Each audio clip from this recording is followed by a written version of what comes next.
하나님께서 영광 받으신 줄로 믿습니다. 우리 옆에 분에게 인사하겠습니다. 성령께서 함께 하십니다. 성령께서 함께 하십니다. 아멘.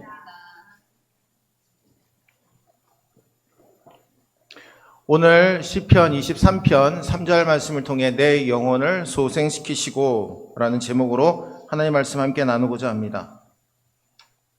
메시아를 작곡한 핸델은 많은 오페라를 작곡했지만 이 메시아를 만들기 전에는 큰 빛을 보지 못했다고 합니다. 몇 편의 가극이 다 실패하고 라이벌에게 계속해서 밀리고 그리고 파산 지경에 봉착했을 때 핸델은 이미 끝났다라는 소문이 런던 시내에 돌기 시작했습니다. 근데 그때 하나님 앞에 기도해서 능력을 받아 작곡한 것이 바로 메시아입니다. 23일 동안 기도하면서 작곡을 했는데 무릎 꿇고 기도하며 그 엄청난 일을 해내게 됩니다. 근데 이 핸델은 이렇게 고백합니다. 내 영역의 호스를 하늘에 꽂고 하나님 내게 능력을 공급해 주시옵소서. 간절히 울부짖었습니다. 합창곡 제44번 할렐루야 작곡을 완료했을 때 그의 눈에 눈물이 흘렀고 이러한 고백이 나왔습니다. 내 앞에 천국이 나타나는 것을 보았습니다. 나는 위대하신 하나님을 보았습니다. 오 주여.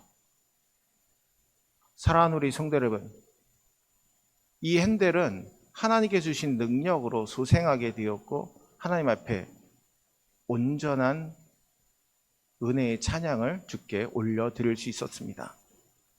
오늘 이 시간 저와 여러분들도 하나님의 능력을 공급받아 하나님 앞에 온전히 은혜 받는 우리 모두가 되시기를 주의 이름으로 축원합니다. 오늘 시편 23편 3절 말씀은 영혼을 소생시키시고 자기 이름을 위하여 의의 길로 인도하시는 하나님을 찬양하고 있습니다. 시편 23편 3절 상반절에 내 영혼을 소생시키시고 아멘. 소생시키시는 하나님은 여호와 로페입니다. 우리가 여호와 라파라는 말을 쓰죠. 라파와 로페는 같은 동의어입니다. 즉 치료하시는 하나님, 치유하시는 하나님, 소생시키시는 하나님이라는 뜻을 가지고 있습니다. 여호와 라파의 히브리어는 야훼 로페이카입니다. 그래서 여호와 라파와 로페를 동시에 사용을 합니다. 오늘 시편 23편에서 다윗은 이렇게 고백합니다. 나는 하나님 품 안에 있는 한 마리의 작은 양입니다. 내 영혼을 소생시키시고 하나님의 이름을 드높이게 하기 위해서 나를 의의 길로 인도하여 주시니 감사합니다. 그리스도인의 우리들도 항상 하나님 품 안에 있음을, 하나님의 은혜의 울타리 안에 있음을 항상 감사하며 살아가야 될 줄로 믿습니다. 여러분, 이것이 잊혀지지 말아야 됩니다. 이것을 잊지 말아야 됩니다. 그래야만 하나님의 뜻 가운데 우리는 하나님의 은혜 아래에서 축복된 삶을 살게 됩니다.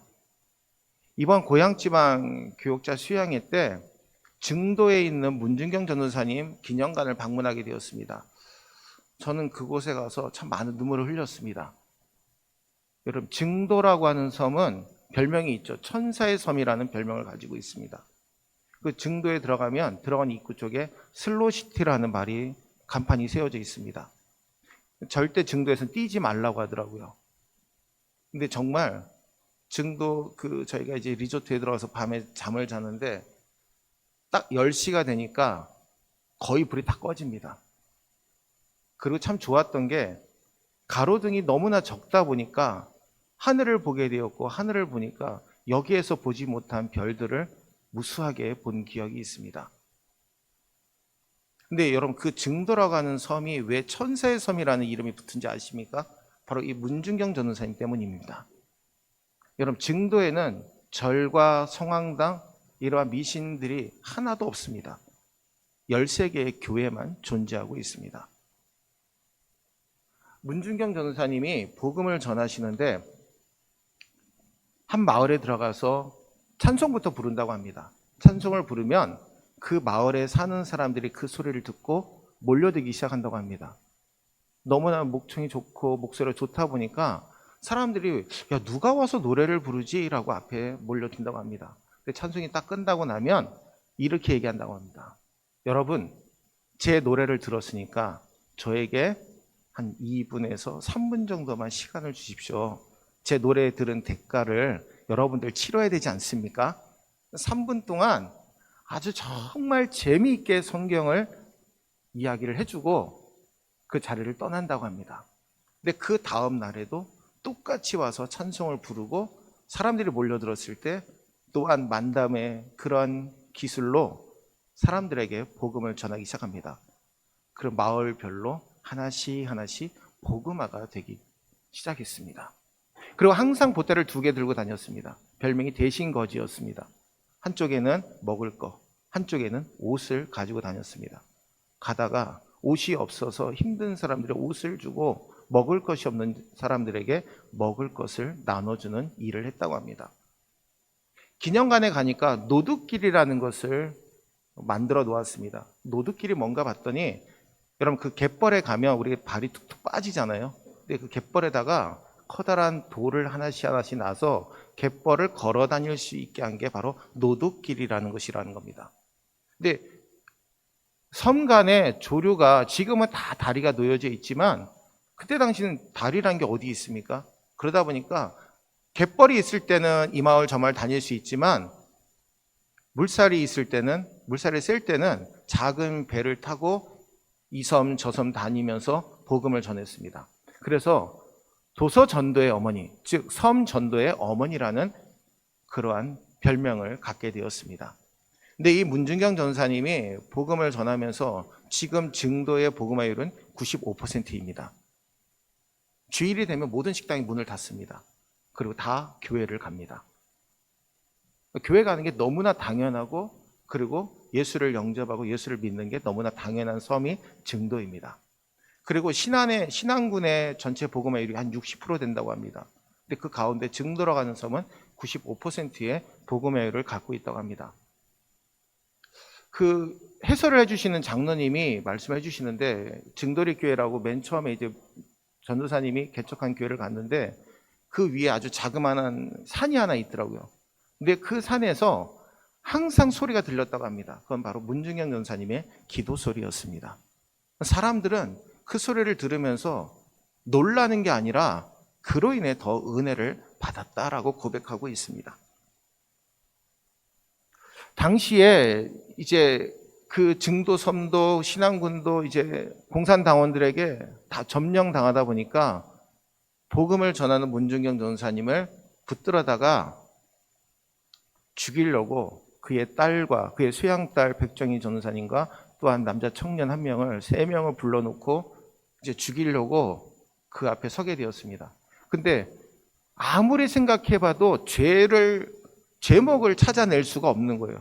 그래서 만든 제목이 알을 많이 깐 시암탉이라고 하는 제목을 그에게 주게 됩니다.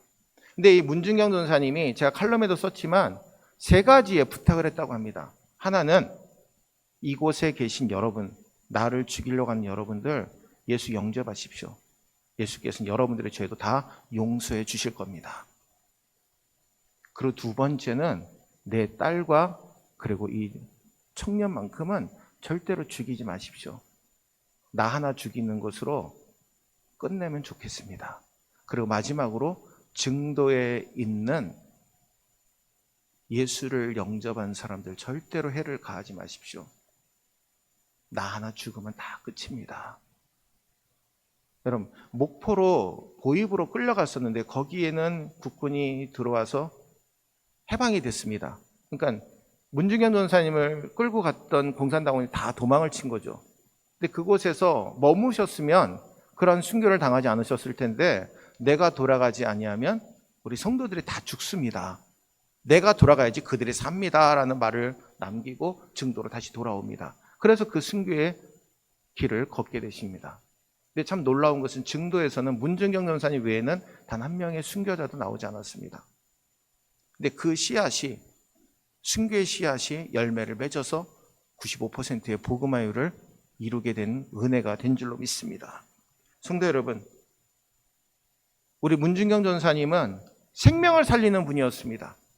즉, 내 영혼을 소생시키시고 바로 그 말씀과 같이 영혼을 살리는 분인 줄로 믿습니다.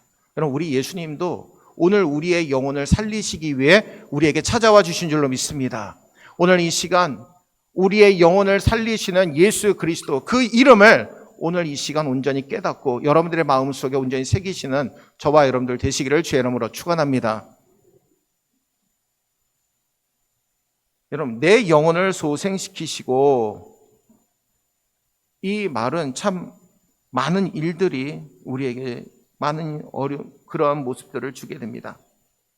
내 영혼을 소생시키시고 너무나 잘 되면 좋을 것 같은데 그렇지 못한 인생도 너무나 많이 있다라는 것이죠. 하나님의 사람이라고 불려졌고 하나님의 사랑을 많이 받은 시편 기자 다윗도 실망과 낙담을 많이 경험했습니다. 인생에서 패배를 많이 맛보고 시험에 처한 데서 좌절감을 많이 느껴본 사람이 바로 이 다윗이었습니다. 시편 42편 11절 말씀 함께 읽겠습니다. 내 영혼아, 내가 어찌하여 낙심하며 어찌하여 내 속에서 불안해하는가? 너는 하나님께 소망을 두라. 나는 그가 나타나 도우심으로 말미암아 내 하나님을 여전히 찬송하리로다. 아멘. 여러분, 양을 돌보는 일에도 이 같은 경우가 있습니다. 양에게 낙심하고 절망하게 되는 것은 뒤집혀진 겁니다. 한번 그림을 한번 보여주시겠습니까? 양 그림 하나 보여주세요. 자, 이거는 호주에서 있었던 그 사건의 그 사진인데 양이 뒤집혀 있는 겁니다. 근데 여러분, 양이 뒤집히게 되면 되새김질하는 동물의 첫 번째 위, 혹위라고 하는 곳에 가스가 찬다고 합니다. 그런데 이 가스가 몸의 뒷부분까지 다 차게 되면 심장이 멎게 됩니다. 그러니까 목자가 빨리 되돌려 놓지 아니하면 그 양은 죽습니다. 바로 이 양이 지금 뒤집혀 있는 모습, 다윗이 자신의 모습과 너무나 닮았다라는 것이죠. 내가 지금 이렇게 뒤집혀 있고 낙담하고 있는데 하나님, 나를 온전히 다시 일으켜 세워주셔서 하나님의 뜻 가운데 살아갈 수 있도록 인도하여 주옵소서. 그렇게 고백하고 있는 겁니다. 등이 땅에 닿아 있고 내 발이 하늘로 향해 있는 양에게 가장 큰 도움은 목자의 도움뿐입니다. 잠시 매매하고 소리치지만 목자가 그 음성을 듣지 못하면 양은 죽게 되어 있기 때문입니다. 근데 여러분, 목자만 예리하게 양을 살피고 있는 것으로 끝나는 게 아니라 맹수들도 양을 살피고 있다라는 것이죠. 언제 양이 뒤집어지면 손살같이 달려가가지고 양을 먹이로 채려고 하는 맹수들이 항상 양들을 살피고 있다라는 겁니다. 여러분, 뒤집힌 양은 참 무력한 존재입니다. 우리도 절망하고 낙심하면요, 사단과 마귀가 우리를 호시탐탐 노리다가 우리를 낚아챕니다. 가장 우리가 할 수 있는 일은 하나님 앞에 구하는 일입니다. 왜 양들이 잘 넘어지는지 아십니까? 우묵하고 편안한 곳을 찾는 양들이 잘 넘어집니다. 제가 이 말씀을 준비하면서 저의 자신을 한번 보았습니다. 우리가 신앙생활할 때 왜 잘 넘어질까? 편안함만 찾을 때가 많이 있다라는 것이죠. 그럴 때 우리는 잘 넘어집니다. 그리스도인 생활에서도요, 힘들게 신앙생활하지 않고 편하게 신앙생활하면 얼마나 좋습니까? 근데 여러분, 거기에 젖어들다 보면 우리도 넘어질 때가 많음을 항상 염두에 두어야 된다는 겁니다. 두 번째로, 몸에 난 털의 무게 때문에 양들은 잘 넘어집니다. 그래서 주기적으로 양털을 깎아주어야 됩니다. 양이 아무리 울어도 양털을 다 깎아주고 손을 딱 놓으면 언제 울었느냐는 듯이 손살같이 달려가는 게 양입니다. 여러분, 이 양털이 길다 보면 온갖 오물덩어리가 다 달라붙습니다. 근데 양털도 무거운데 붙어있는 것들도 너무나 무겁다 보니까 잘 넘어집니다. 그래서 목자는 항상 양털이 얼마큼 자랐는지를 또한 살펴야 된다라는 겁니다. 우리가 신앙생활 하다 보면요, 죄악의 덩어리들이 우리의 삶의 모습들에 다 달라붙습니다. 그 무게 때문에 잘 넘어진다라는 것이죠. 근데 깨닫지 못합니다. 내게 죄악의 덩어리가 붙어 있는지 잘 살피지 않습니다. 난 지금 신앙생활 잘하고 있는데. 여러분, 이렇게 자만하다 보면 우리도 넘어진다라는 겁니다. 마지막으로 잘 넘어지는 양은 뚱뚱한 양이 잘 넘어집니다. 여러분, 우리가 신앙생활 편하게 하다 보면요, 우리의 신앙이 비대해집니다. 자만하고 교만하게 되면 잘 넘어진다라는 것이죠. 오늘 본문 말씀을 묵상하는 가운데 하나님께서 깨닫게 하신 것이 있었습니다. 오늘 우리들에게도 이처럼 뒤집어지는 상황들이 너무나 많이 있다라는 것이죠. 믿음의 동역자나 이웃들이 옆에 있어서 힘이 되어주고 일으켜주면 우리에겐 크나큰 힘이 됩니다. 근데 여러분, 지금 다윗에게 옆에 동역자들이 있습니까? 하나도 없습니다. 그를 도와줄 사람 한 명도 없습니다. 오직 의지할 분은 하나님밖에 없다라는 겁니다.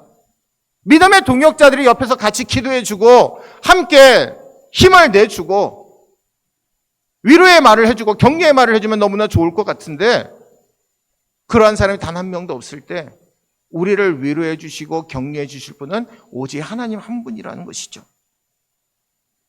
오늘 본문 3절의 말씀처럼 내 영혼을 소생시키시고, 다윗은요, 하나님의 은혜를 입은 사실을 목자가 양을 간호하고 치유하는 모습으로 묘사하고 있습니다. 여러분, 목자라고 하면 자신의 양떼를 잘 돌봐야 되는 것은 너무나 당연합니다.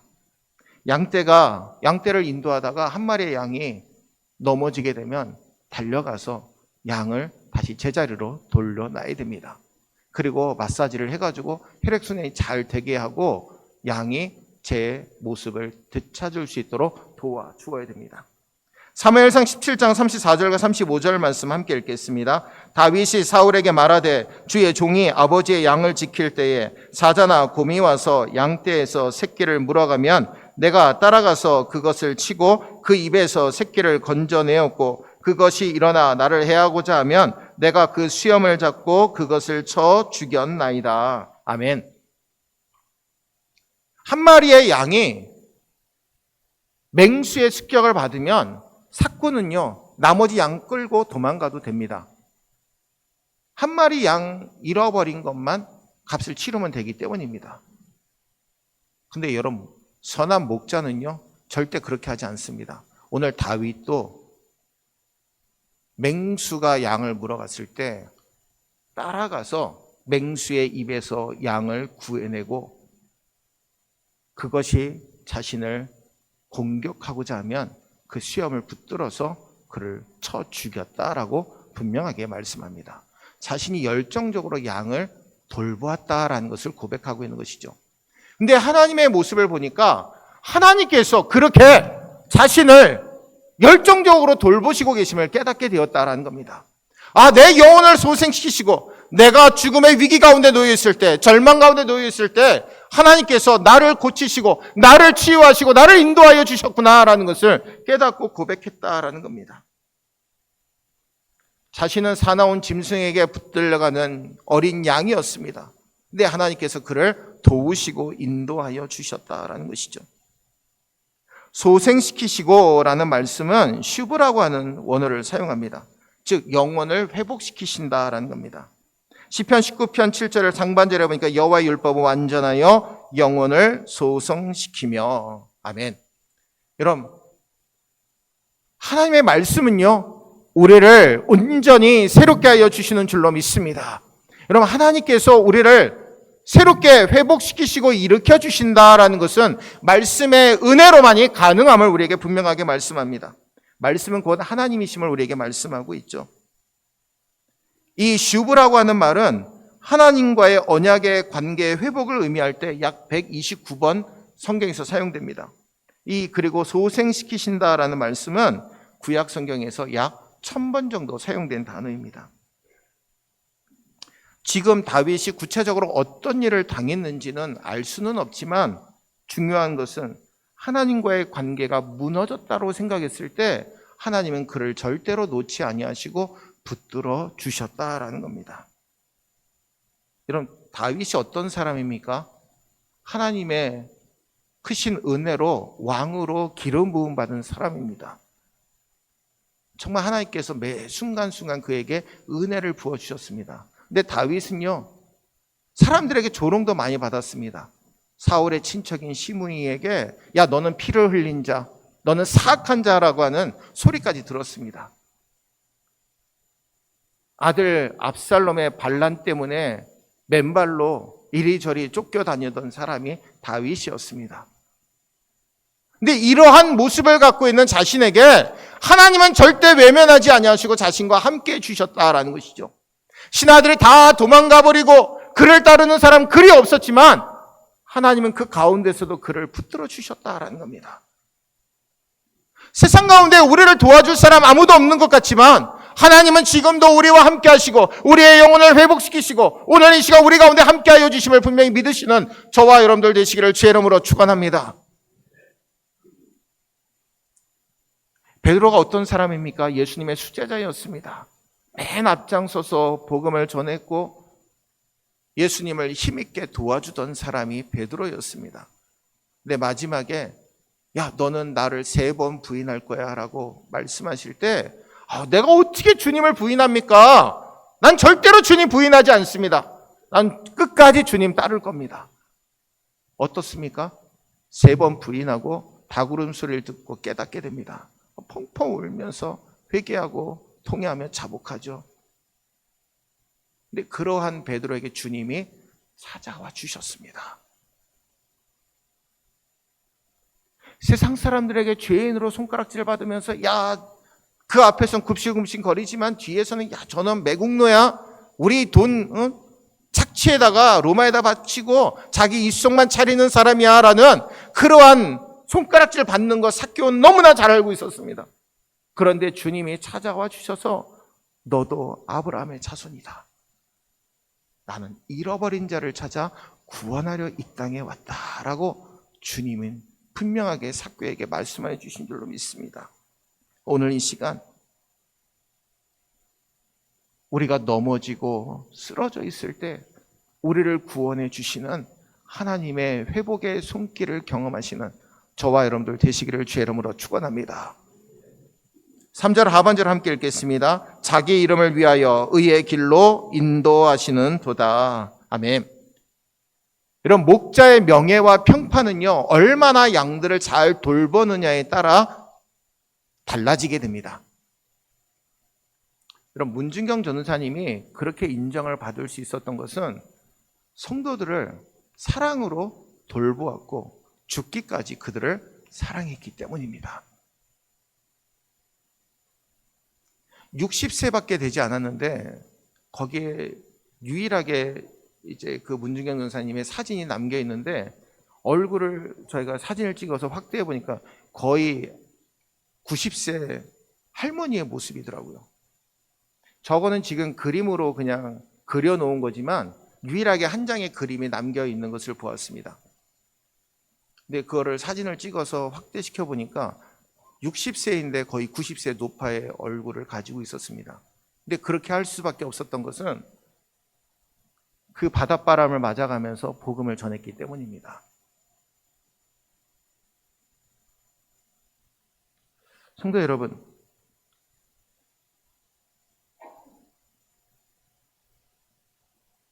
목자는요, 양들의 습관을 너무나 잘 알고 있습니다.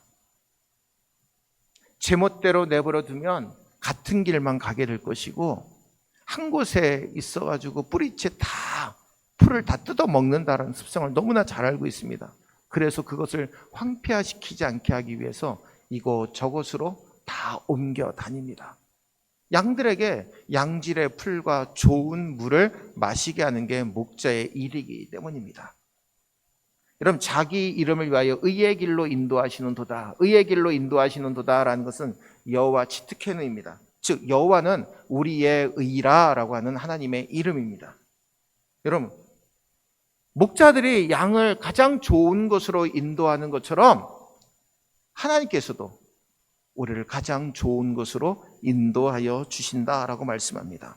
근데 오늘날 우리들의 모습은 어떠합니까? 이사야 53장 6절에 보니까 우리는 다 양 같아서 그릇 행하여 각기 제 길로 갔거늘. 여호와께서는 우리 모두의 죄악을 그에게 담당시키셨도다. 여러분, 우리의 생각대로 많이 움직이잖아요. 하나님의 말씀을 들어도요, 내 생각이 먼저 앞서 나갈 때가 많은 게 우리의 모습입니다. 말씀을 들을 때 저렇게 살아야지, 순종하면서 살아야지, 주님의 뜻 가운데 살아가야지 하다가 세상으로 나가면 내 생각, 내 뜻이 먼저 앞세워지는 게 우리의 본래 모습입니다. 제 길로 간다라는 것은요, 단순히 자기가 하고 싶은 것, 행하는 것, 자기 마음의 소원을 앞세우고 자기가 생각한 생각들을 실천에 옮길 자유가 있다라고 스스로 믿는 겁니다. 잠언 14장 12절에 보니까 어떤 길은 사람의 보기에 바르나 필경은 사망의 길이니라. 여러분, 우리가 참 올바른 길이다 생각했는데 그게 사망의 길일 때가 있다라는 것이죠. 요한복음 14장 6절 말씀 우리 함께 읽겠습니다. 예수께서 이르시되 내가 곧 길이요 진리요 생명이니 나로 말미암지 않고는 아버지께로 올 자가 없느니라. 아멘. 예수님께서는 내가 곧 길이요 진리요 생명이니 라고 말씀하고 있습니다. 나로 말미암지 않고는 아버지께로 올 자가 없다. 분명하게 말씀하고 계시죠. 이 말씀 따르면 주님을 따르는 게 너무나 당연한데 힘들다 보니까 주님을 따르지 못할 때가 더 많이 있음을 고백하게 됩니다. 하나님께서 만드신 의의 길로 인도하는 게 우리에게 가장 좋은 모습인데 생각해 보니까 내 비위에 거슬려서 따르지 않을 때도 많이 있기 때문입니다. 주님께서 우리에게 주신 의의 길은 십자가의 길을 의미합니다. 마가복음 8장 34절 말씀 우리 함께 읽겠습니다. 마가복음 8장 34절입니다. 무리와 제자들을 불러 이르시되 누구든지 나를 따라오려거든 자기를 부인하고 자기 십자가를 지고 나를 따를 것이니라. 아멘. 여러분, 예수님을 따르면요, 희생이 따릅니다. 자기 부인이 따릅니다. 여러분, 내 자신을 부인하고 희생한다라는 거 쉬운 일이 아니죠. 근데 우리 신앙의 선배들은 그렇게 했습니다. 여러분, 문중경 전사님이 그렇게 자신을 희생함으로 말미암아 증도라고 하는 섬이 천사의 섬이라는 별명을 갖게 되고 95%의 복음화율을 얻게 된 것처럼 오늘 우리들에게도 주님은 그렇게 주님의 뜻 가운데 살기를 원하고 계시는 줄로 믿습니다. 그러면 우리가 의의 길로 나가기 위해서 우리의 마음이 어떠해야 됩니까? 6가지의 마음을 함께 읽고자 합니다. 우리 함께 따라할까요? 그리스도를 무엇보다 사랑하고 이웃을 자신보다 더 사랑하는 마음입니다. 요한일서 3장 16절에 보니까 그가 우리를 위하여 목숨을 버리셨으니 우리가 이로써 사랑을 알고 우리도 형제들을 위하여 목숨을 버리는 것이 마땅하니라. 아멘. 여러분, 사랑은요, 이기심이 아닙니다. 이타심, 자기 희생이죠. 주님을 위해서, 이웃을 위해 주님이 주신 사랑을 실천하는 마음이 그리스도를 사랑하고 이웃을 자신보다 더 사랑하는 마음입니다. 이 마음을 갖게 될 때 의의 길로 나가게 됩니다. 2번째 함께 읽겠습니다. 세상에 속했지만 주님께로 달려가는 마음입니다. 여러분, 세상에 속해 있지만 예수님께서 우리의 영혼을 소생시키시기 위해 우리를 부르시고 계신 주님의 음성을 듣고 나아가서 주님과 함께하는 마음이 2번째 마음입니다. 3번째 마음 함께 읽겠습니다. 자기 권리를 주장하기에 앞서 다른 사람들의 유익을 생각하는 마음입니다. 아멘. 예수님께서 우리에게 자기 부인을 하라고 말씀하고 있죠. 자존심을 억누르고 다른 사람들의 유익을 위해 자신이 낮아지는 마음입니다. 4번째 함께 읽어볼까요? 우두머리가 되기보다는 기꺼이 말석에 서는 마음, 우두머리 양이 되려고 하지 않고 기꺼이 꼴찌 양이 되는 마음입니다. 여러분, 사람들은 다 높은 자리에 앉기를 원합니다. 그렇죠? 말석에 가서 앉으라고 하면은 기분 좋은 사람 없습니다. 근데 성경은 분명히 말씀하고 있죠. 말석에 앉아 있으면 그를 초청한 주인이 그를 사람들에게 인정받게 하고 자신에게 맞는 자리로 옮겨준다라고 분명하게 말씀하고 있습니다. 자기 주장, 자기 과장, 자기 만족을 추구하기보다는 하나님을 믿는 사람들을 섬기고, 그리고 그 가운데 나는 맨 마지막에 있어도 상관없습니다. 하나님만을 따르면 내게 족합니다. 제가 어제 말씀을 묵상하는 가운데 그러한 마음이 들었습니다. 세상의 일로 인해서 우리 마음이 행복하지 않아도 됩니다. 주님으로 인해서 참된 행복을 누리게 하여 주옵소서. 어제 말씀을 준비하는데 저에게 그 말이 계속해서 되뇌어지기 시작했습니다. 하나님, 세상에서 행복하지 않아도 주님만으로 행복하게 해주십시오. 말씀 읽을 때 행복하게 하시고, 기도할 때 행복하게 하시고, 은혜 받았을 때 행복하게 하시고, 주님의 뒤를 따르는 것이 내게 행복하게 하여 주옵소서. 성도 여러분, 그렇게 사시기를 주의 이름으로 축원합니다. 또한 우리 함께 따라할까요? 삶을 탓하고 왜 이럴까 이유를 캐묻기보다는 모든 환경을 감사함으로 받아들이는 마음입니다. 여러분, 대부분의 사람들은요, 불행이 딱 찾아오면 누구에게 이걸 뒤집어 씌울까라고 먼저 생각합니다. 즉, 받은 복은 쉽게 잊어버리고 불행은 잘 잊지 못하죠. 근데 자신의 모든 삶이 하나님의 손에 붙들려 있는 사람이라면 위태롭고 어려워도 감사함으로 받아들입니다. 하나님께서 모든 것을 우리 행복을 위해 행하신다라는 사실을 깨닫게 되면, 하나님이 주시는 푸른 풀밭과 실만한 물가가 바로 여기구나 깨닫게 되는 것이죠. 마지막 함께 따라해 볼까요? 자기 뜻을 주장하기보다는 주님의 뜻을 쫓고자 하는 마음입니다. 성도 여러분, 오늘 이 시간 우리의 영혼을 소생시키시고 하나님의 이름을 위하여 의의 길로 인도하시는 여호와 롭페의 하나님, 여호와 지트케노의 하나님이 오늘 이 시간 우리 가운데 함께 하시고 우리를 붙들어 주시고 인도하여 주심을 항상 믿고 그 믿음 가운데 승리하며 살아가시는 저와 여러분들 되시기를 주의 이름으로 축원합니다. 기도하겠습니다.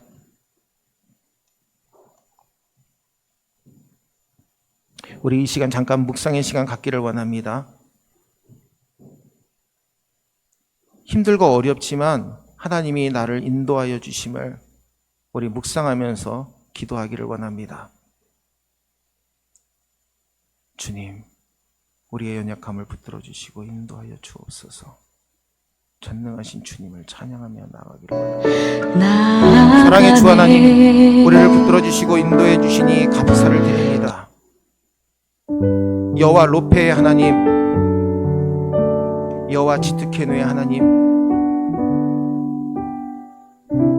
뒤집어졌을 때 세상 사람들의 도움을 받지 못하고 절망 가운데 놓여 있을 때 주님은 찾아와 주셔서 우리를 소생시키시고 치유해 주셨습니다. 하나님의 이름을 드높이게 하기 위해서 의의 길로 인도하여 주시는 하나님이 우리의 의가 되어 주신다라는 은혜를 허락해 주셨습니다.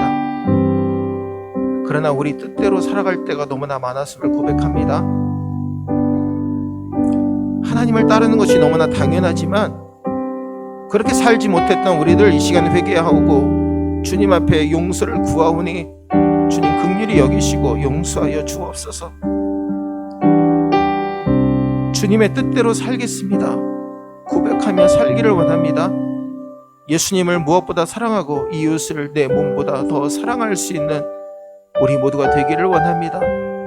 내 생각, 내 뜻을 쫓는 것이 아니라 하나님의 뜻을 쫓는 삶 살아가기를 원합니다. 우리를 긍휼히 여겨 주시옵소서. 우리 홀로 살아갈 수 없는 존재이오니 우리를 힘 있는 발로 붙들어 주시고 주의 뜻 가운데 살아갈 수 있도록 역사하여 주옵소서. 세상 가운데 주님 증거하며 살겠습니다 믿음으로 확신하게 도와주시고 우리를 소생하게 하시고 인도하여 주시는 그 섭리의 은혜 가운데 살아갈 수 있도록 복의 복을 더하여 주옵소서.